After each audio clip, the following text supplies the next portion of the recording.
Buenos dias a todos. Welcome back to Blanco Sox Pool, and yeah, welcome back to another show, another upload, I should say, not a live stream. The live stream is coming out later. One of my first new setups. My new mic has arrived. Yeah, bless up. Hope it's sounding good when you're watching this video.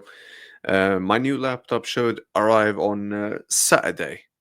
So yeah, better camera, better quality, everything as well. Hopefully the sound quality is much better than previous just recording it off of off the computer and off of my headphones. But nah, big up man them, and yeah, let's talk. And as I've said before, this is a football channel. It's not just a Real Madrid channel, even though I'm a Madridista through and through. It's a football channel, and I watch the Prem as well. So let's just talk. Um, Carlos Baleba, yeah, the 21-year-old Cameroonian midfielder in Brighton. There is now talks that he might potentially go to Manchester United, and I think we all know Manchester United. Was it last season? Manchester United finished what 15th, their worst ever finishing in what Premier League history. That was the worst finish, the worst Man United team I've seen in my lifetime. I'll be real, and I'm a 22-year-old man. Um, I have to be real. Carlos Baleba to Manchester United would be an excellent signing. And listen, they've had a good transfer window so far. I can't lie. Sesko, Cunha, and Buemo. Yeah, three really good signings. Yeah, but this signing, if they get this signing, they can easily finish in the Champions League places and win a cup. Maybe even do a domestic double. There is a possibility. Baleba fixes everything. Ruben Amorim's system is keen on someone having a runner there. Yeah, someone who can drive the ball forward. Yeah, and someone who's really good at intercepting the ball as well. And driving the ball with him. He needs a runner, an athlete. That is what Carlos Baleba gets you, and he's actually good even technically as well. Technically, he's good. His passing's good. The guy would be an unbelievable signing for Manchester United. Now, there's talks now from Ben Jacobs and everyone else that he's now starting to um, his camp has agreed terms with personal terms with Manchester United. That won't be an issue. And like I said, I don't think that should be an issue as well. And yeah, listen, whether you, whether, listen, here's the thing. Whether you like Manchester United or whatever your thoughts are about it, listen, I've criticized them for time. I think Manchester United have been an absolute awful side since Sir Alex Ferguson's left. But I'll be real with you, man. Them. If they manage to get Baleba, yo, fair play. You have to hold your hands up and say, hey, you know what, fair play to you, because Carlos Baleba will get them from here to here. Do you get me? Then they're going to have to do some other steps. Well, get another midfielder in potentially, because then what? You need another better, maybe Adam Wharton then for next summer's transfer window. And then you're probably going to need another centre back. Yeah. Maybe even another wing back. Yeah. And then potentially you're going to need a backup for the striker as well, because Hoyland's not going to be good enough. If Manchester United can organise this, yeah, you can see Manchester United start climbing in the Premier League table, and even in the Champions League. Listen, when they eventually do get there, you can see them starting to cause a bit of trouble for teams. I'm telling people, Manchester United, if Ineos can keep this going, yeah, Manchester United can become what they were before under Sir Alex. Like I said, only question is Ruben Amorim the right guy? Well, we're gonna find out this season. But if Manchester United get Carlos Baleba, yeah, fair play. Because Carlos Baleba brings something that midfield don't want. Their biggest issue right now, well, they had two for me big issues last season, was both their attack and the defense. You look at the attack last season, Hoyland, Garnacho, and well, Xerxes. Even though I think Xerxes is a good player, but he didn't suit with them two. He was made look crap. But now, Sesko instead of Hoyland, um, Cunha instead of, Garnacho,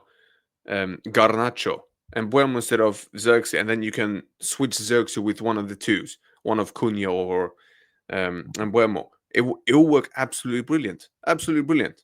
Why? Garnacho's not there, and he's one of the worst wingers I've ever seen in my lifetime. Yeah, he's probably one of the worst footballers I've ever seen in my life, and one of the worst footballers I've ever seen play for Manchester United. Me personally as well. Yeah, I know a lot of Garnacho's fanboys won't like it, but the truth is the truth, and the truth has to be said. Not only that, then we've got what's it called? Hoyland, who's one of the worst strikers I have ever seen. Yeah, that guy. I think I only saw him score against what? Leicester? which is not good enough, and you can't win a league title with him. Sesko, obviously, there's going to be question marks around him. We're going to have to wait and see what he does, for Manchester. But again, he can't be worse than Højlund. He's going to be a better signing than Højlund.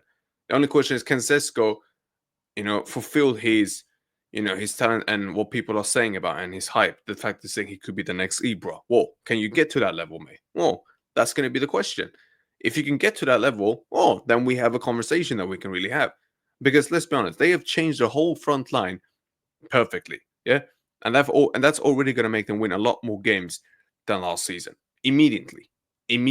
I can tell you all that for free. Then the midfield, which is for me their biggest issue. If they can get Carlos Baleba, and then you've got him, Mainu there, and then you've got Cunha and Buemo and Sesko, that can work. And like I said, people need to understand they've got one game a week. They don't have European football. All right, Manchester United do not have to rotate the squad heavily, because they're playing in Europa League or Champions League, because they're not in any of those competitions this season. They're only just going to have to do that for the FA Cup and the Carabao Cup. But again, it also depends on what the draw is as well.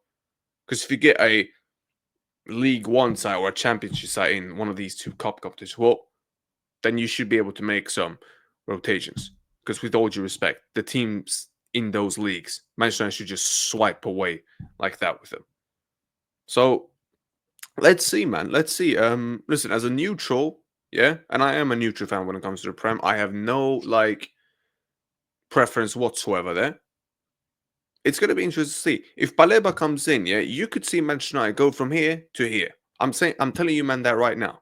Yeah, it will be something interesting to watch out for. I'm telling you, man. If Manchester United get Carlos Baleba, watch out for them, because that will be a game changer. Yeah, there's talks it's going to cost over what? Potentially over 100 million. Well, this is the thing. People keep saying Manchester United are broke. I keep telling you, man, they're not broke. They're not broke. Manchester United are one of the richest clubs in the world. Yeah, and they've been awful for the last 12, 13 years. And look how good their income is still. Look how good still their income is. Yeah. And here's the thing. If you ask me now, do you think Manchester United will get Carlos Baleba? I think they will get him. I don't think they will be able to get him before the Arsenal game. No chance. And even if he was to sign, they were to get a deal for him tomorrow, medicals, everything. I don't think he'll be able. But if you ask me, can they get the deal done before game week 2 of the Prem or game week 3 before the deadline day? 100%. 100%. I think they will get this deal done. And listen, if they can get this deal done, fair play.